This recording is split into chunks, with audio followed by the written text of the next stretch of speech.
eu gostaria de fazer uma homenagem ao nosso querido Gilberto Cardoso de Almeida. Palmas para ele.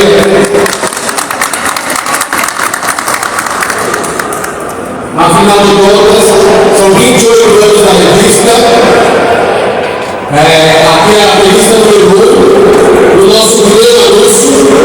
Dá para ver que o telefone tinha 6 dígitos apenas, obviamente não é verdade.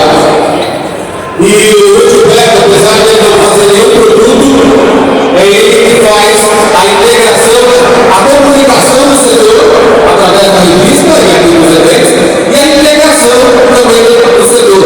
Então, ele faz parte da história do nosso setor. Tá? Então, parabéns pelos 28 anos.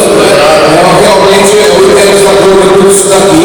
E, claro, essa grande equipe hoje caiu mesmo, né? Com 4 carros, né? Muito bom. A diversidade de sistemas de tração que os elevadores têm, os tipos de edifícios, as estruturas e até diversos objetivos variados de cada um que usa o tipo de equipamento. Então, nós temos vários dispositivos. Vamos lá. Então, o platform do neutrinho, o operador de porta, a ação de máquina de tração, a fotocélula, barreiras, também tem entrada no sistema de quadro de comando, qualquer sensor de porta. Hoje, o monitoramento dos colocadores, o freio duplo, hoje com a nova norma, o Luiz Alzano está aí para divulgar a nova norma, o Marcelo e o Sérgio também falaram disso hoje. Então, os indicadores digitais, toda a sinalização, o botão, o chamado de cabine, o chamado de pavimento, a iluminação do botão, tudo isso passa pelo quadro de comando. Sinais de sinalização de porta aberta, sinalização que está em manutenção, mais uma, e até indicadores multimídia com vídeos, voz, imagens, dá para conectar com a internet, previsão do tempo, relógio e outras funções mais, acabam passando pelo quadro de comando. Sistema de voz, bom dia, boa tarde, boa noite, conforme o horário, mensagens conforme poderia falar Feliz Natal nessa época, e tudo isso usando o relógio do quadro de comando. Chamada por controle remoto, conhece, é uma chamada de comando primeiro. Os logos, seja o logo de edifícios comerciais, ou seja também a sinalização para os deficientes, o toque subindo, os toques descendo, o logo do botão, tudo isso acionado também pelo quadro de comando. Os seletores, desses antigos até os seletores mais modernos eletrônicos. Prestador de carga também, agora que é obrigatório na nova norma. O prestador de carga também, o comando lê a informação do prestador, ele pode fazer o não pare quando alguém fizer a carga e não partir quando a carga está sendo permitida. Ele também recebe as informações da caixa de passagem, do botão de fundo de bolso, todas as situações de emergência, de manobra, manual, ele vai ser feito pelo quadro de comando.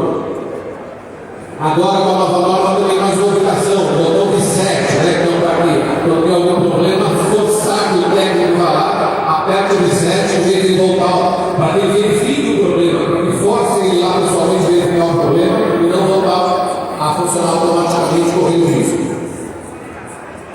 O dispositivo bypass, também inovação da norma e também está dentro do comando.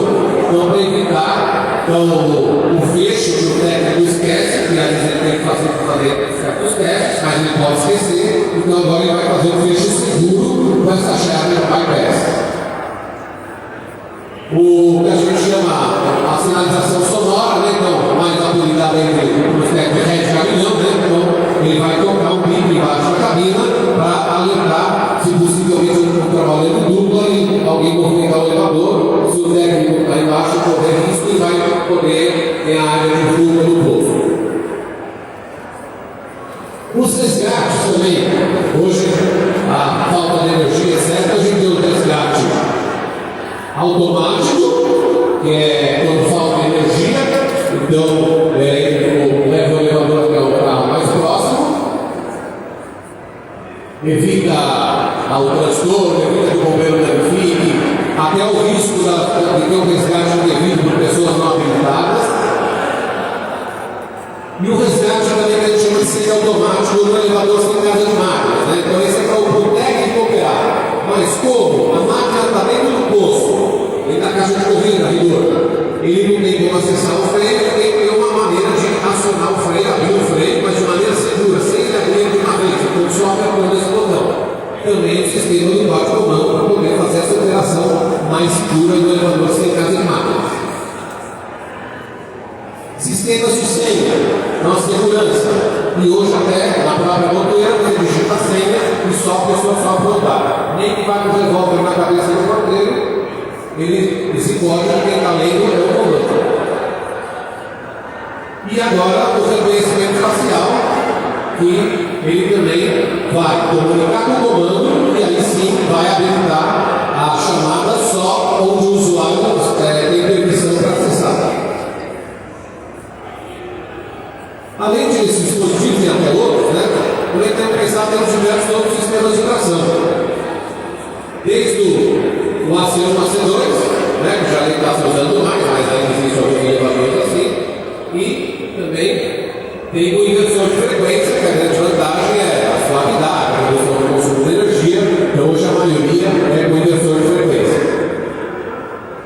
Também temos os hidráulicos, hidrodinâmicos, também outro tipo de acionamento. Tem partida direta, partida estrela triângulo, partida de software start, então tudo isso no hidráulico e também no inversor. Temos ainda comandos com o elevador corrente contínua, então elimina o gerador, pode colocar um conversor estático e atender também acionar motores de corrente contínua. Então aqui em Brasília mesmo, acho que quando veio estudar nos ministérios era tudo corrente contínua, que era a única maneira de fazer um elevador com motor de velocidade. Como ainda tem máquinas muito grandes, a gente tem a solução para acionar motores de corrente contínua. Também temos controles para elevadores de alta velocidade, tem que ter um controle digital, o posicionamento do poço, uma estratégia para viagens rápidas, viagens curtas, para que ele possa fazer uma parada, às vezes três paradas antes de poder começar a frenar. Então tem uma estratégia completamente diferente e também uma leitura do encontro, não só de velocidade, mas de posicionamento, para poder fazer mandar essas informações do comando e conseguir essa possibilidade de maiores velocidades. Também tem outro tipo de acionamento, com o oferecimento dos elevadores sem caixa de máquina, os motores síncronos, Então até então a gente está falando de motores alternados assíncronos. O motor síncrono, o dinâmico permanente, ele tem um peso menor, por isso são utilizados os elevadores sem caixa de máquina. E acaba sendo outro tipo de acionamento, outro tipo de inversor. E também temos comandos para elevadores de menor porte, residenciais, homelifts. Então acaba sendo um comando mais econômico, uma outra estratégia de atendimento. E inclusive agora estamos lançando também um para a plataforma de acessibilidade, que é um bem simples, bem econômico, que é o NanoLab, aí no nosso estande, se alguém quiser ver. A acessibilidade também está crescendo bastante e é uma necessidade de atender esse caso específico com uma coisa mais econômica. Vocês todos também têm que atender uma diversidade de edifícios, Então, tem muitas aplicações. Então, tem edifícios que trabalham com elevador, que sejam mais trabalham em simplex, e outros, por exemplo, trabalham no duplex. O elevador trabalha em duplo. Então, um comunica com o outro, vai só mais próximo, melhorando o tráfego e economizando a energia. E até o desgaste da máquina. Inclusive, com a opção do duplex super inteligente, que é no caso, quando tem o prédio quer usar o elevador social de serviço, no caso, ele quer usar o serviço especificamente para o cachorro, para o banista, para levar as compras, etc. Ele tem essa opção de segurar o botão e funcionar só o serviço. Também temos vários casos aqui de elevadores em grupo, prédios comerciais, triplex, quadruplex, esse é duplex, esse duplex. Aqui temos aqui no shopping de Brasília, no multiplex aí também. E até a aplicação hoje também. Então hoje também tem um elevador sem casa de máquinas, tá? Então uma tendência nos elevadores novos. Então a gente tem o elevador com casa de máquinas, o sem casa de máquinas com quadro de comando ao lado do batente, e tem a opção também de ter o comando dentro do batente, ele fica completamente invisível. Então aí as aplicações possíveis dependendo do tipo do edifício. Então, você vê, bem fininho, né? Atende até 64 paradas e menor quantidade de fios carros. Também tem aplicações bem específicas. Hoje mesmo, aqui logo no começo da feira, me perguntaram sobre o plano inclinado. Que eu falei, o plano inclinado, aí parece aqui no Rio de Janeiro, para favorzinho. Tem situações que a gente fez comando para locais à prova de explosão, né? Então a caixa parece um cofre. Tem situações de elevador que anda de lado. De garagens, né? Então ele tem um comando para vertical e um outro comando para operar na horizontal. Mas no caso são dois comandos. O horizontal está parecendo um curso para isso aqui, né? Tem também elevadores de palco, que são especiais, e até alguns cargueiros que não tem só um operador de porta, ele tem um operador de porta em cada andar. Então, por exemplo, a gente fez para 5 operadores de porta. Você só para ter uma ideia de quantas aplicações de tipos de edifícios que a gente tem. E temos também atender objetivos diversos, variados dos nossos clientes, dos nossos elevadores. Eu acho que o principal objetivo do elevador é a disponibilidade. Acho que todo mundo quer o quê? Que o elevador esteja lá disponível. Então, não está tanto falando de equipamento. Tanto é que a nossa empresa hoje, apesar de desenvolver tecnologia, eu diria que é uma empresa de tecnologia. Eu falei que é uma empresa de tecnologia e serviços. Porque não adianta só ter a tecnologia. Hoje o pessoal quer disponibilidade e outras coisas. Para ter disponibilidade, você precisa ter. Repara uma assistência técnica rápida, seja de placas ou de pessoas. Você tem que ter um suporte técnico na hora que o elevador para poder atender o pessoal, então, mais uma coisa de serviços. Peças de reposição pronto entrega, né? Então também vive quando não tem peça de reposição, mas tem ali carrega o elevador, que é uma feira só de peças de reposição. Treinamento, então hoje cada vez mais a parte de treinamento, né? Então não adianta a gente ter tecnologia e não ter técnicos que saibam. E também são vendedores que saibam vender essa tecnologia, né? Então aí a Kátia, o canal divulgando aí, formando também vendedores, que é uma demanda das empresas para poder aumentar as vendas. Assistência técnica tem que ser permanente, o elevador dura muito bem. Então hoje a gente tem o circuito elétrico desde o comando número 1, há mais de 33 anos, reposição de peças por mais antigos, e o suporte técnico é eternamente gratuito, né? Então até hoje o pessoal liga e é gratuito. Tem qualidade, a gente é reconhecido em qualidade desde 19.097, então qualidade obviamente precisa. E sistema de qualidade dos 9.000, eu estou falando de serviço, ele não é só do produto, pelo contrário, é todos os processos, inclusive até a cobrança. Se mandar uma cobrança errada, é uma insatisfação do cliente. Se o equipamento for perfeito, mas o cara, em vez de mandar 10, mandou 9, você também não fica satisfeito com o de embalagem. Né? Então, todos os processos das 9.000 que mexem com a satisfação do cliente são avaliados. A facilidade de instalação, a redução do número de fios de cabos também é uma demanda crescente. Então, os fios de cabos cobram cada vez mais caro e a mão de obra também cada vez mais cara. A facilidade de programação, a facilidade de diagnóstico, para chegar no prédio já conectar um celular, por exemplo, ali conectar, já no YouTube, conecta e já vai ver o que ocorreu, o registro das 100 últimas falhas. Ou seja, até problemas de intermitência para a gente descobrir. A gente, diferente de algumas empresas, o diferencial é que muita gente está cansada das grandes multinacionais, por quê? Porque eles fazem o material exclusivo deles, os nossos a gente publica e deixa aberto para as empresas. Então o médico é isso, não vai escolher o equipamento. Ele só treina o técnico dele, na manutenção, ele treina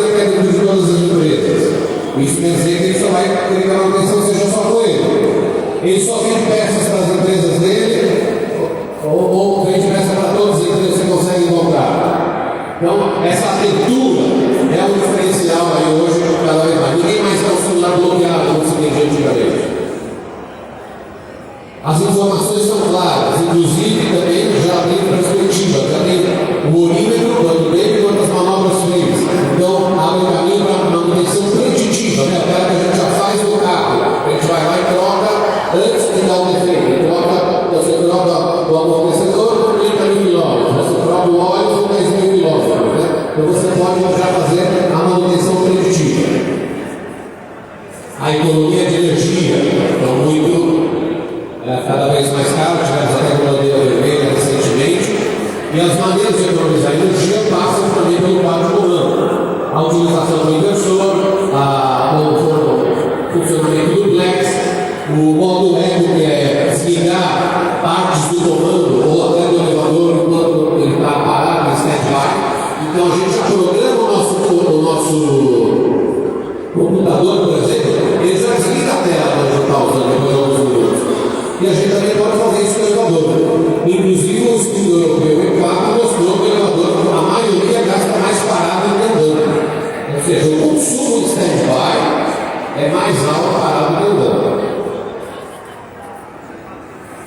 E a economia de energia é a questão ambiental. Né? Então, hoje as empresas, e até não só as empresas, como também alguns empreendimentos, estão preocupados com o ESG. Né? Então, a questão ambiental equivale a você modernizar quando está um comando com inversor de frequência, a economia de energia, que você vai deixar de emitir de carbono para gerar essa energia economizada, você equivale a plantar uma árvore. A acessibilidade também. Então, nossa população está envelhecendo, e a questão da acessibilidade, já temos muitas leis, e elas têm apertado para que a gente faça a inclusão na acessibilidade, na mobilidade, na necessidade, no direito, até o direito das pessoas. Temos que atender as novas normas. Então, em abril tivemos a nova norma, que a gente já falou, e já aviso para vocês, eu participo da World Elevator Standard, vai ter a norma ISO 8100, que vai ser uma norma mundial, é baseada nessa, mas ela já deve ser publicada o ano que vem. E aí tem uma questão toda diplomática dos países aderirem, né? Mas o Brasil, a BNT, é participante como observador.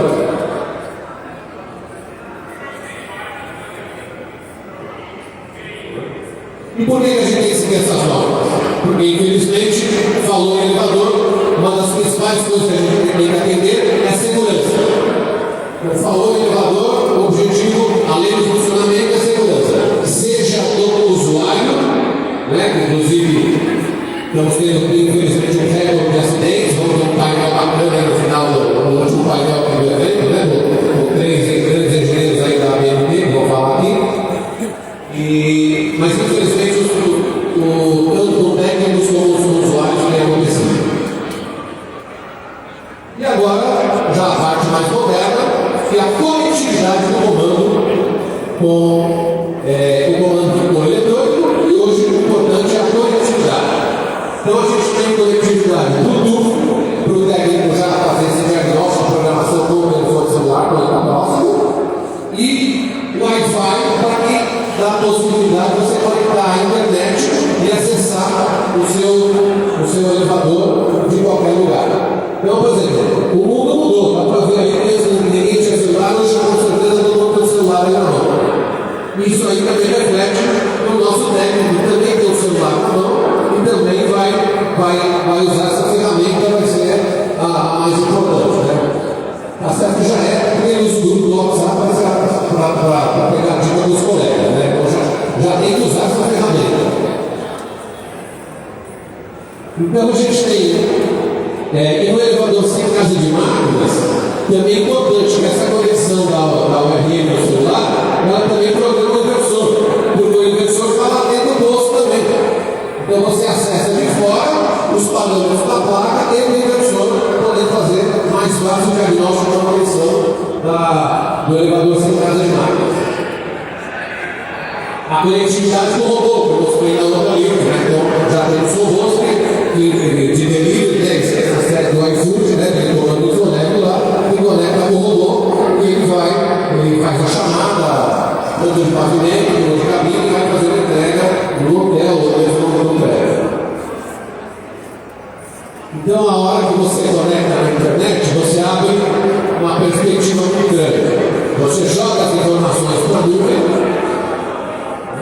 Então, ele coleta os dados de tudo que acontece. Esses dados, se a gente coletar mais dados, nós estamos preparando para manipular esses dados até com a inteligência artificial, né? E aí a gente tem mais conclusões sobre a manutenção ou mesmo projetos de equipamentos novos. Mas a gente vai primeiro ter que coletar esses dados, ou seja, a gente vai primeiro conectar os gravadores à internet, conectar os dados para daí a gente poder trabalhar esses dados. Baseado nesses dados, nós vamos ter várias oportunidades e também avaliar também desempenho e outras estatísticas. Então hoje a gente já faz o gerenciamento de elevadores, gráficos de falha no mês, falhas de eventos, pode opcionalmente dar acesso para síndicos. Então o síndico vai ver quanto tempo o elevador ficou disponível, o síndico vai ver quanto, pode até ser avisado que alguém segurou a porta, pode avisar que o elevador parou, então pode ser a possibilidade também. O elevador, muitas vezes o pessoal compara com o carro, né? Às vezes é uma comparação meio injusta, porque afinal de contas, a escala de produção do automóvel é muito maior. Então, na Espanha, tem muito mais elevadores que no Brasil, é na proporção de 1 para 100. E no Brasil, é de 1 para 200. Isso tanto falando em elevadores novos, como no parque instalado. Tá? Então, a gente fala, a gente tem 110 milhões, uma frota de 10 milhões de carros e 500 mil elevadores. E também se fabrica 15 mil elevadores versus 3 milhões de carros. Então, não é um comparo justo. Mas mesmo assim, olha quanto a gente evoluiu. E o carro mesmo, ele está querendo. Hoje o carro vai ser o quê? Ele quer ser elétrico, quer ser autônomo. Quem de vocês tem coragem de pegar um carro autônomo? Se vier um Uber aqui, ó, carro autônomo. Bom, saibam, temos relatos aí para buscar na internet, que na década de 40, nossos avós também não pegavam um elevador sem ascensorista. Hoje quase não tem. Mas na década de 40, na greve de ascensoristas, parou Nova York, porque era totalmente dependente da assessoria, de lá os prédios são altos. Então, olha como você vai. Agora, hoje, ninguém tem medo de pegar um elevador, porque graças à evolução, né, então, ele já tem um certo elevador. Então, hoje, o elevador, apesar de a escala ser muito mais baixa, o elevador já é autônomo, já é elétrico e já é compartilhado. Então, seja qual for a solução, a evolução tecnológica vai passar pelo lado de todo. Obrigado. Se tiver perguntas.